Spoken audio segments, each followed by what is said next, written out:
If ivermectin is such a promising candidate for COVID prophylaxis, then why haven't more enlightened countries, Israel, Taiwan, New Zealand, etc., explored it more seriously? I find it hard to believe that they have all been corrupted by big pharma. Yep. First of all, you ought to sit down metaphorically and figure out how you're going to deal with having your faith in the systems that are supposed to protect us shaken, because the system globally has failed us on so many fronts simultaneously that, in fact, the truth is hard to believe. Right now, I say that having looked at the data on ivermectin.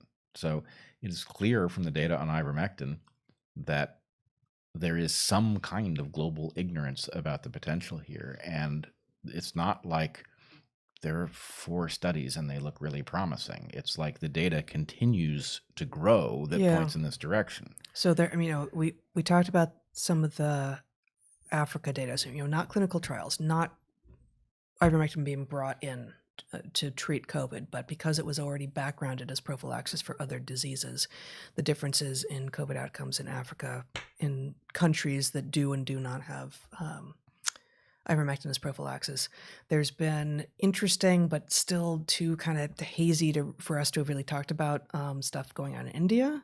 There's stuff in Mexico.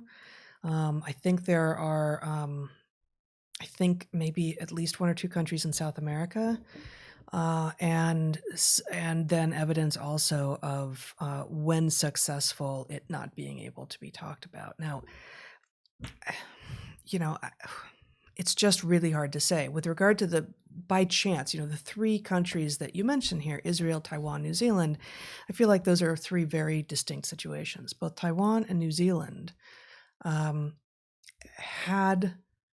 had a response early on that was pretty effective, and New Zealand was helped, of course, by being an island nation with borders that they could shut down, and being relatively small. And I actually don't know what their vaccine rollout has looked like. I know that early on, both New Zealand and Australia were holding off, but I assume that they are now going forward with a vaccine rollout. I'm going to try a slightly different tack. Okay. There is the thing that screws up American politics so badly, this first past the post voting, which results in the production of a duopoly. That same game theory ends up afflicting the world, right? That in effect, what you don't want to be is an independent actor when everybody else has joined a coalition, because you won't have any power. So the temptation is to join the coalition that advances your interests, which tends to produce 2 large incoherent coalitions.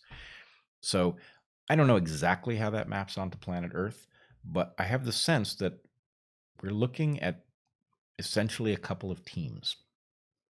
And team rah-rah, novel pharmaceutical, vaccine, authoritarian controls, blah, blah, blah. That team put together a slate of beliefs and prescriptions that followed from them that loosely matched what a behind-the-scenes discussion of, here are my things that I care about, and here are the things you care about, and I'll advocate for the things you care about if you advocate for the things that I care about. And that creates this whole thing where somehow, even though it would appear that if one were to follow the science, you would follow the science to ivermectin, right? That those who may in many ways be science advocates actually are resistant to the very science that would tell them this was an exception to their team's perspective.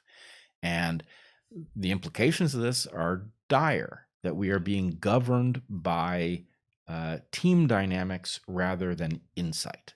Yeah. But I think that's what you will find, and then we could spend a long time figuring out the details of how that works. But in general, that's what I see, is you've got teams, and some team has decided ivermectin bad, and because ivermectin bad, millions of people are going to die needlessly. Yeah, that's a better answer than the road I was going down. That's good. Very good. It's very good and very bad. It's a very good answer. It's It's bleak. It is a good bleak. answer. Well, it also, if we can diagnose it, Yeah, maybe we can fix it. that would be great. Dear Mom and Dad, if prophylactic ivermectin disrupts the attachment of COVID spike proteins to human cell membranes, would it not also interfere with the vaccine-induced spike proteins, thus reducing vax efficacy? Much love. Well, possibly. I would say you're going to find a general effect that what we think ivermectin does is bind to the spike protein. That means anything that has spike protein as an important part of its mechanism of action will be similarly blocked, and that may have effects on COVID, on vaccine, on spike protein that has broken free and started circulating in the body as a result of the fact that these vaccines are not as surgical an implement as you would imagine. So anyway, there are lots of potential implications just based on the general electromagnetic affinity of ivermectin for spike protein. So, prepare for whatever that full library of impacts is. Yeah. This is just a comment. The establishment controlled the chronology and timeline for COVID investigation, publications and revelations, as it's only after the vaccine had gained a foothold and control that some of the revelations have been mainstreamed.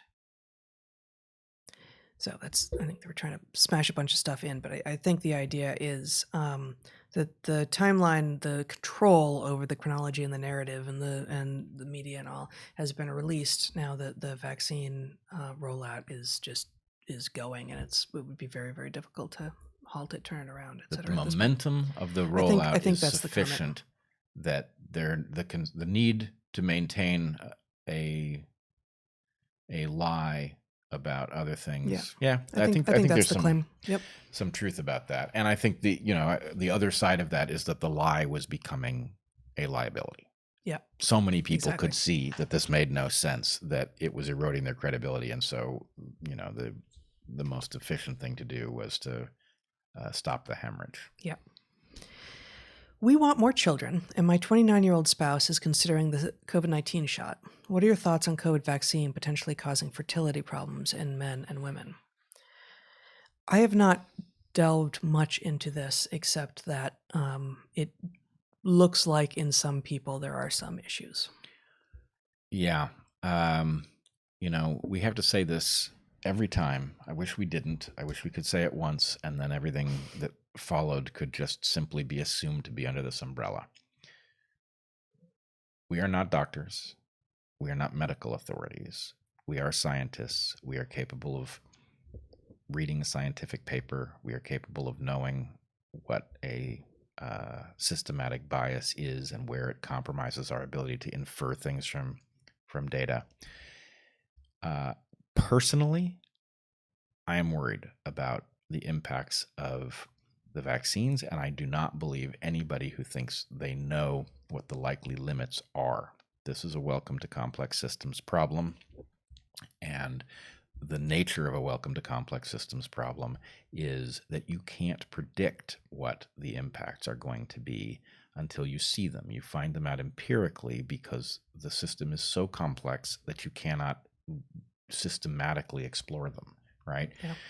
This is in fact admitted. This is the reason that we have clinical trials. This is the reason that we do animal testing, is that there is no way to predict from, a computer model or whatever, what the impacts are going to be. So I would say I'm worried about everything. I am much less worried about a drug that's been in wide regular use across a large swath of the human population for many decades and has not shown unpredictable impacts. A drug that was in fact taken from a natural source and is therefore of a type where the body is likely to be able to deal with such molecules. So I'm much less worried about that than I am a novel technology being deployed for the first time in humans. And so you can take that for what it's worth, but I would say exercise extreme caution and look very carefully at the evidence that suggests to some of us that ivermectin may be as effective as these vaccines at preventing people from contracting COVID. Because if that is the case, and if it is safer, if this logic is robust, then it might suggest something about what a reasonable person would do in your circumstance. Yep. In a similar vein, in Mississippi, we're the least physically active state and the least vaccinated at 25%. We're the number 5 state in COVID deaths, probably worse. No restrictions. Should our families follow y'all, take an ivermectin and get outside, or vax up? Loved the poem, by the way. Yeah, definitely get outside. With 100%. Yeah, that's an easy one. Get physically active, be physically active. Figure out something to be doing with your body that is moving and that you love and that does not feel like a burden and that you will keep doing. I would say vitamin D, safe, and as we've been talking about, we've stopped talking about it as much as we once were, but it clearly has a very positive effect on preventing and minimizing the harm of COVID. So the formulation that I've been using is, I can't give you advice about what you should do, but I can tell you what I would do in your shoes, right? So this is advice to me. The advice in your situation would be, yes, outside is good. Sunlight is good. Vitamin D is good. Ivermectin is not totally safe, but it is very safe comparatively. It's an old drug and a drug with minimal impacts. I cannot say the same for these vaccines, and I can say there is reason to worry about how much information we actually have about short-term harms, and there is no ability to know anything about long-term harms yet. I mean, we're beginning to get into what I would call longer term, but right. It's all new. So, yeah, I don't want to give you advice, can't give you advice, but I know what I'd do in your shoes, and the comparison between approaches is stark. Yep. This is just a comment. 60 Minutes Australia recently covered the lab leak, exclusively blaming Trump's rhetoric for ignoring it till now. This is a quote. Trump almost single-handedly derailed any serious scientific debate about the possibility. Well, here's news for you.